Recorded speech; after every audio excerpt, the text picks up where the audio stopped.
નમસ્તે વિદ્યાર્થી મિત્રો, આજે આપણે ધોરણ 8 ચેપ્ટર નંબર 1નું સ્વાધ્યાયનો અભ્યાસ કરીશું. તો થોડીક સ્વાધ્યાય હું છે તમને બેઝિક માહિતી આપી દઉં. જેમાં જોઈએ સ્વાધ્યાયમાં પ્રશ્ન નંબર 1, નીચેના પ્રશ્નોના ઉત્તર એક વાક્યમાં લખો.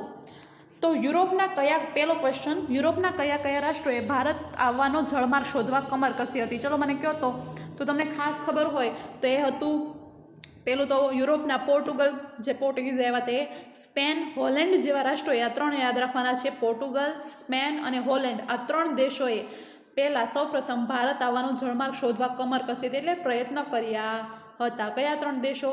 તો પોર્ટુગલ, સ્પેન અને હોલેન્ડ. ઓકે. ત્યારબાદ સેકન્ડ ક્વેશ્ચન, યુરોપની પ્રજાને ભારતીય મરી મસાલાની ખૂબ આવશ્યકતા શાથી હતી?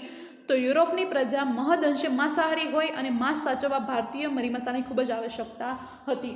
કે યુરોપની પ્રજા, આપણે જોઈએ કે યુરોપની પ્રજા છે આપણા ભારતીય પ્રજાની જેમ શાકાહારી નથી, માંસાહારી છે, માંસ ઉપર નિર્ભર છે, એટલે માંસ ઉપર વધારે ફોકસ રાખે. એટલે માંસને સાચવવા માટે છે ને મરી મસાલાનો ઉપયોગ થાય. તેજ, સૂંઠ છે, એવી બધી મસાલા હોય તો એનાથી માંસ છે સાચવી શકાય. તો એટલા માટે મરી મસાલાની ખૂબ જ આવશ્યકતા હતી. તો મરી મસાલાની આવશ્યકતા શાથી હતી એ ક્વેશ્ચન છે. તો યુરોપની પ્રજા મહદઅંશે એટલે કે મોટા પ્રમાણમાં માંસાહારી હોવાથી માંસને સાચવવા માટે મરી મસાલાનો ખૂબ જ આવશ્યકતા પડતી હતી. કયા યુદ્ધના પરિણામે સ્વરૂપ બંગાળમાં દ્વિમુખી શાસન પદ્ધતિ અમલમાં આવી? તો બક્સરનું યુદ્ધ ઈસવીસન 1764માં, 22 ઓક્ટોબર ઈસવીસન 1764માં બક્સરના યુદ્ધના પરિણામે બંગાળમાં દ્વિમુખી શાસન, બેમુખી શાસન પદ્ધતિ શરૂ થઈ. કે એક બાજુ રાજા તો હોય પરંતુ એ રાજાના પાસે કાયદાઓ ન હોય, કર ઉઘરાવવાની બધી સત્તા કોણ પાસે હોય? અંગ્રેજો. એટલે નફો અંગ્રેજોને થાય અને નુકસાન છે રાજાનું થતું. તો આવી દ્વિમુખી શાસન પદ્ધતિ છે કે રાજા પણ હોય ને અંગ્રેજો શાસન પણ હોય. તો દ્વિમુખી, બે મોઢવાળું શાસન છે એ બક્સરના યુદ્ધ બાદ છે એ બંગાળમાં શરૂ થાય છે અને પછી ધીમે ધીમે આખા ભારતમાં દ્વિમુખી શાસન શરૂ થાય છે. કયા ધારા અન્વયે સર્વોચ્ચ અદાલતની સ્થાપના થઈ? તો ઈસવીસન 1733ના નિયામક ધારા અન્વયે સર્વોચ્ચ અદાલતની સ્થાપના થઈ. અને બીજો એક હતો કે ગવર્નર જનરલની પણ નિમણૂક આ નિયામક ધારા અનુસાર કરવામાં આવે છે. ત્યારબાદ પ્રશ્ન 2 ટૂંકનોંધ લખો. હવે ટૂંકનોંધ લખોમાં પ્લાસીનું યુદ્ધ, બક્સરનું યુદ્ધ, અંગ્રેજ મરાઠા યુદ્ધ ને મૈસૂર વિગ્રહ, આ ચારે ચાર છે અને ક્વેશ્ચન તમે ચોપડીમાં કરશો ને તો ખૂબ જ આસાનીથી તમને યાદ રહેશે. કેમ કે ચોપડીમાં મેં આ ચારે ચાર ટૂંકનોંધ તમને વ્યવસ્થિત સમજાવી છે કે પ્લાસીનું યુદ્ધ કોની સાથે થયું, કઈ તારીખે થયું, પછી કોણે કોણે દગો આપ્યો, માણેકચંદ શેઠ છે, પછી એનો સેનાપતિ મીરજાફર છે, એ બધા કરે છે. ત્યારબાદ મીરજાફરને ગાદીએ બેસાડે ત્યારે એ અંગ્રેજોને 24 પરગણા વિસ્તાર આપે છે. તો આ બધું છે ને તમે પોઈન્ટ ટુ પોઈન્ટ તમે ચોપડીમાંથી યાદ રાખશો ને તો તમને ખૂબ જ વ્યવસ્થિત યાદ રહેશે. એટલે ચોપડીમાંથી વ્યવસ્થિત મુદ્દાસર છે ને એક એક મુદ્દામાં છે ને એને વ્યવસ્થિત બનાવવાની. પહેલાં આ થયું, પછી આ, પછી આ, એટલે ખૂબ જ સરળતાથી તમને યાદ રહેશે. એવી રીતના બક્સરનું યુદ્ધ, પછી અંગ્રેજોનું મરાઠા યુદ્ધ, તો 3 મરાઠા યુદ્ધ થયા હતા. પહેલામાંથી કંઈ પરિણામ નહોતા એવું કે અંગ્રેજોને આપી દીધી. અને પછી બીજું મરાઠા યુદ્ધ થયું ત્યારે મરાઠાને થોડુંક નુકસાન થાય છે. ત્રીજા મરાઠા યુદ્ધમાં છે મરાઠાનો સંપૂર્ણ સત્તા ગુમાવી દે છે, કચડી નાખે છે, અંગ્રેજો મરાઠા ઉપર શાસન કરી દે છે. ત્યારબાદ મૈસૂર વિગ્રહમાં 4 વિગ્રહ થાય છે. મૈસૂરનો રાજા હૈદર અલી હતો, 2 હૈદર અલી સાથે અને 2 છે એના ટીપુ સુલતાનના, એનો હૈદર અલીના પુત્ર સાથે. એના પરિણામો જો પહેલો મૈસૂર વિગ્રહ થયા ત્યારે હું છું, બીજું મૈસૂર વિગ્રહ ત્યારે હૈદર અલી મૃત્યુ પામ્યો, ત્રીજામાં છે ટીપુ સુલતાનની હાર થઈ, ચોથામાં છે એ ટીપુ સુલતાન પણ મૃત્યુ પામે છે. ચોથા વિગ્રહ બાદ છે અંગ્રેજી સત્તા છે મૈસૂર પર આવી જાય છે. એવી રીતના યાદ રાખશો એટલે ખૂબ જ સરળતાથી છે તમને યાદ રહી જશે. એટલે ચોપડીમાંથી વ્યવસ્થિત મુદ્દાસર છે આ ટૂંકનોંધ લખવાની રહેશે. ઓકે. અને વ્યવસ્થિત 4 ટૂંકનોંધ મોસ્ટ આઈએમપી છે. 4 તમને મોઢે આવડવી જોઈએ. એમાં ખાસ તમને છે એ પ્લાસીનું, બક્સરનું, મરાઠા યુદ્ધ પણ અને મૈસૂર 4 મોસ્ટ આઈએમપી છે. અને વાર્ષિક પરીક્ષામાં 4માંથી 1 ટૂંકનોંધ તો મોસ્ટલી હશે ને હશે જ. ત્યારબાદ પ્રશ્ન 2, નીચેના પ્રશ્નોના ઉત્તર લખો. આ હું પ્રશ્ન 2 સમજાવતી નથી કેમ કે મેં ચોપડીમાં 4 ટૂંકનોંધ સમજાવી દીધી છે. ઓકે, વારંવાર સમજાવી છે. તો વ્યવસ્થિત તમારે હવે એ મોઢે કરવાની રહેશે. ચોપડીમાંથી કરશો તો ખૂબ જ આસાની, કેમ કે તમે એ સમજેલા છો ચોપડીની બધી લાઈનો, તો તમને એમાંથી વધારે સમજાશે. આના કરતાં તમે ચોપડીમાંથી જઈને એમાંથી લખશો તો વધારે તમને સમજાશે. ઓકે. એટલે હું આના ક્વેશ્ચનના આન્સર નથી જોતી કેમ કે આમાં અમુક કટ મારી દીધા વગેરે વગેરે. એ કરતાં તમે ચોપડીમાંથી લખશો ને તો બી મને સમજાઈ જશે.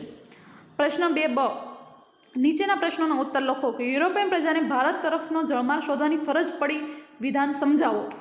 તો વિધાન સમજાવવાનું કે એટલે કારણ કે આપણે કારણ આપણે સમજાવવાનું. તો શા માટે એને ભારતનો જળમાર્ગ શોધવાની જરૂર પડી? કારણ કે સદીઓથી ભારતમાં વિશ્વભરમાંથી પ્રજાતિઓ, વેપાર, યાત્રીઓ આવતા રહ્યા છે. ભારત હંમેશા વિશ્વમાં આકર્ષણનું કેન્દ્ર રહ્યું હતું, કેમ કે ભારત ત્યારે ખૂબ જ સમૃદ્ધ હતું. તેના કારણોમાં મુખ્યત્વે ભારતની આર્થિક સમૃદ્ધિ રહેલી છે. કેમ આકર્ષાતું હતું? કે ભારત આર્થિક રીતે ખૂબ જ સમૃદ્ધ દેશ હતો એટલા માટે.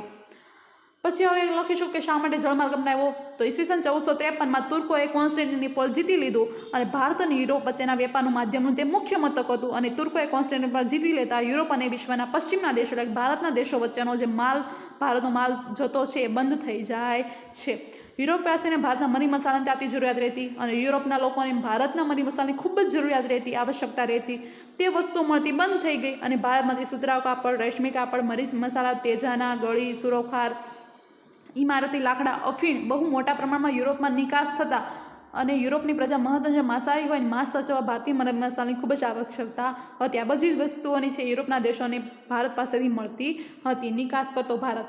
વળી સુતરાઉ કાપડ પણ એટલું જ આવશ્યક હતું. પરિણામે યુરોપિયન અને આના વિના એ રહી શકતી હતી નહીં. એટલા માટે પરિણામે યુરોપિયન પ્રજાએ જમીન માર્ગ થતો વેપાર, જમીન માર્ગ દ્વારા જેટલો વેપાર થતો એ બંધ થતાં યુરોપિયન પ્રજાને ભારત આવવા માટે જળમાર્ગ શોધવાની ફરજ પડે છે.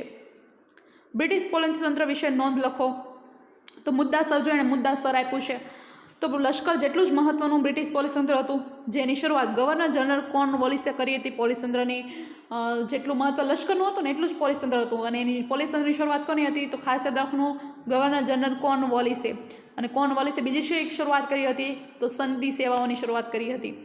પરંપરાગત ભારતીય સામંતશાહી પોલીસ ખાતાની જગ્યાએ તેણે આધુનિક પોલીસ ખાતાની સ્થાપના કરી હતી. પરંપરાગત સામંતશાહી જે પોલીસ તંત્ર હતું ને એને નાબૂદ કરીને આધુનિક પોલીસ ખાતાની શરૂઆત કરે છે, જેમાં જિલ્લા કક્ષાએ પોલીસ અધિકારી તરીકે જિલ્લા પોલીસ અધિક્ષક DSPની નિમણૂક કરવામાં આવતી.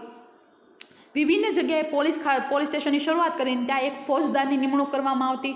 ત્યારબાદ ગામડામાં ચોકીદારની નિમણૂક કરવામાં આવતી. આમ પોલીસ તંત્રમાં પણ ઉચ્ચ હોદ્દા ઉપર માત્ર અંગ્રેજો જ રહી શકતા. ભારતીય સિપાહીઓ છે, સિપાહી તરીકે એટલે કોન્સ્ટેબલની જ એને કક્ષાનું કામ આપવામાં આવતું હતું. લશ્કરની જેમ જ આમાં પણ ભારતીયો સાથે અન્યાય થતો હતો કે ઉચ્ચ હોદ્દા તેમને આપવામાં આવતા નહીં, માત્ર કોન્સ્ટેબલ સુધીનો જ હોદ્દો એને આપવામાં આવતો.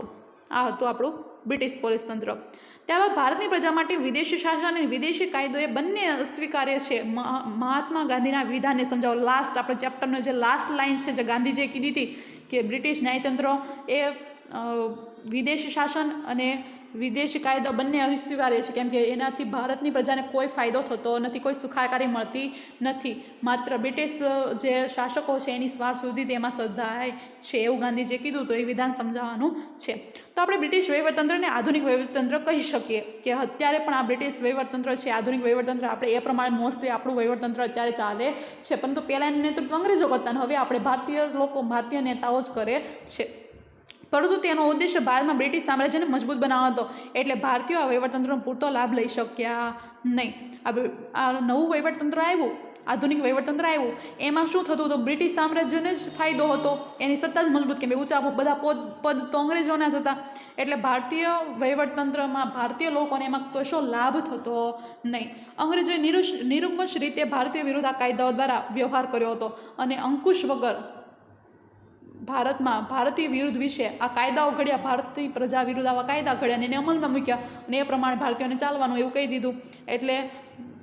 એટલે બ્રિટિશ શાસનથી ભારતમાં એક અવિશ્વાસનું કે ભારતીય પ્રજામાં એક અવિશ્વાસનું વાતાવરણ જાગે છે કે પોતાને ભલે ન્યાયતંત્ર હોય પરંતુ છતાં પણ પોતાની સાથે અન્યાય જ થાય છે અને અવિશ્વાસનું વાતાવરણ ઉદ્ભુત થઈને મહાત્મા ગાંધીએ લખ્યું છે કે ભારતીય પ્રજા માટે વિદેશી શાસન અને વિદેશી કાયદો એ બંને અસ્વીકાર્ય છે, કારણ કે તેનાથી ભારતીય જનતાને કંઈ પણ અંશે સુખાકારી નથી મળતી. એ માત્ર ખાલી બ્રિટિશ સ્વાર્થની પૂર્તિ જ થાય છે. બ્રિટિશનો સ્વાર્થ એવો હતો કે એને પોતાનું જે સત્તા છે એમને જાળવી રાખી હતી, એ જ પૂરતો થાય છે. ભારતની પ્રજાને કોઈ ફાયદો થતો નથી.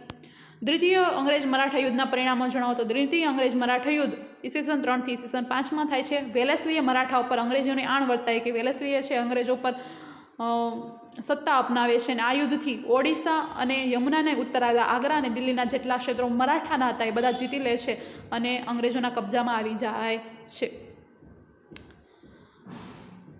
ત્યારબાદ પ્રશ્ન નંબર 3, નીચે આપેલા વિકલ્પોમાંથી સાચો વિકલ્પ શોધી ઉત્તર લખો. તો ભારતમાં પોર્ટુગીઝોની રાજધાની કઈ હતી? તો પોર્ટુગીઝોની રાજધાની હતી ગોવા કયું હતું તો ગોવા હતું. ગોલકોંડા શાસક પાસેથી ફરમાન મેળવી મછલીપટ્ટામાં પોતાનું સ્થાન જમાવનાર યુરોપિયન પ્રજા કઈ હતી તો ડચ પ્રજા અથવા તો વાલંદા. ડચને વાલંદા પણ કહેવાય, વલંદા પણ કહેવાય અથવા ડચ પ્રજા કે જેણે ગોલકોંડા રાજા છે એની પાસે ફરમાન મેળવીને મછલીપટ્ટામાં છે વેપાર શરૂ કર્યો હતો. કઈ પ્રજા તો ડચ પ્રજા. ભારતમાં ન્યાયતંત્રની શરૂઆત કરનાર અંગ્રેજ અધિકારી કોણ હતા? મેં તમને અંડરલાઈન કરાવી તો વોરન હેસ્ટિંગ્સ હતા. કોણ હતા? Warren Hastings. ઓકે, ન્યાયતંત્રનું પૂછ્યું છે. પોલીસ તંત્રનું પૂછવું હોત તો કોણ આવે? પોલીસ તંત્રનું તો કોર્નવોલિસ આવે. સમજાય છે? અહીંયા સાથે આપણા વિકલ્પો પણ પૂર્ણ થાય છે. પ્રશ્ન 4 તમારે લખવાનો છે નહીં કે તમારા શિક્ષક પાસેથી અમેરિકન ક્રાંતિ વિશે વધારે વિગત જણાવો. આપણે અમેરિકન ક્રાંતિ જાણવી છે નહીં, ભારતની ક્રાંતિ જાણો એ જ મહત્વનું છે. એટલે પ્રશ્ન 4 આપણે આવતો નથી. પ્રશ્ન 1, પ્રશ્ન 2 અ, પ્રશ્ન 2 બ અને પ્રશ્ન 3 આ તમારે વર્કશીટની બુકમાં લખો અથવા તો વધારાની તમારી એક ઘરકામની બુક હોય એમાં લખો, પણ સ્વાધ્યાય તમારે લખેલું હોવું જોઈએ. ઇન કેસ ઓફલાઈન ક્લાસ શરૂ થશે તો હું સ્વાધ્યાય માગીશ કે તમે સ્વાધ્યાય ક્યાં લખ્યું છે, ભલે ગમે એ ચોપડામાં લખ્યું હોય પણ મને લખેલું અને તમારું મોઢે આખું સ્વાધ્યાય તમને મોઢે હોવું જોઈએ. આ સ્વાધ્યાય છે. તમારે કોઈ પણ ઘરકામમાં તમારી કોઈ પણ પેજ બચેલા હોય એની બુક બનાવી નાખો, બુક બાઇડિંગ કરીને એમાં લખો. મને કંઈ જ પ્રોબ્લેમ નથી. એવું નથી કે તમે નવો એક ચોપડો જ લો, તમારી પાસે જૂના ચોપડા છે એમાં પણ લખેલું હોવું જોઈએ. એકવાર આ સ્વાધ્યાય લખેલું હોવું જોઈએ, આખું સ્વાધ્યાય મોઢે હોવું જોઈએ. અને બીજું આપેલું અને બીજું બાબત એ છે કે હું તમને વોટ્સઅપ ગ્રુપમાં ચેપ્ટર નંબર 1ની આઈડિયલ તમારી છે એના જવાબોની PDF મોકલીશ, આન્સરની PDF મોકલીશ. એટલે તમારી પાસે એ ક્વેશ્ચન છે એમાં એ આન્સર છે વ્યવસ્થિત પૂરવાના રહેશે. વ્યવસ્થિત બ્લુ પેનનો ઉપયોગ કરીને આન્સર લખવાના રહેશે. ખાસ ધ્યાન રાખજો, આઈડિયલમાં બ્લુ પેનથી, હવે 8મું ધોરણ છે એટલે નાના નથી, બ્લુ પેનથી વ્યવસ્થિત છેકછાક કર્યા વગર છે આઈડિયલ પણ પૂરવાની છે, સ્વાધ્યાય લખવાનું છે અને મોઢે કરવાનું છે. સ્વાધ્યાય આખું જેટલી ટૂંક નોંધો છે એ સવાલ જવાબ વિકલ્પો બધું જ મોઢે હોવું જોઈએ. સ્વાધ્યાય ખાસ મોઢે હોવું જોઈએ. અને આઈડિયલની PDF મોકલું એટલે તમારે થોડાક જ ટાઈમમાં તમારે ઘરે ટાઈમ મળે એટલે તમારે આઈડિયલ્સમાં છે ચેપ્ટર નંબર 1 પૂરી નાખવાનું છે. ઓકે, અને અહીંયા સાથે આપણો ચેપ્ટર નંબર 1નું સ્વાધ્યાય આઈડિયલની PDF મોકલીશ એટલે આઈડિયલ અને ચેપ્ટર પૂર્ણ થાય છે. સરસ મજાનું ચેપ્ટર પૂર્ણ થાય છે. ચેપ્ટર પૂર્ણ થતાં જય હિન્દ, જય ભારત, અસ્તુ.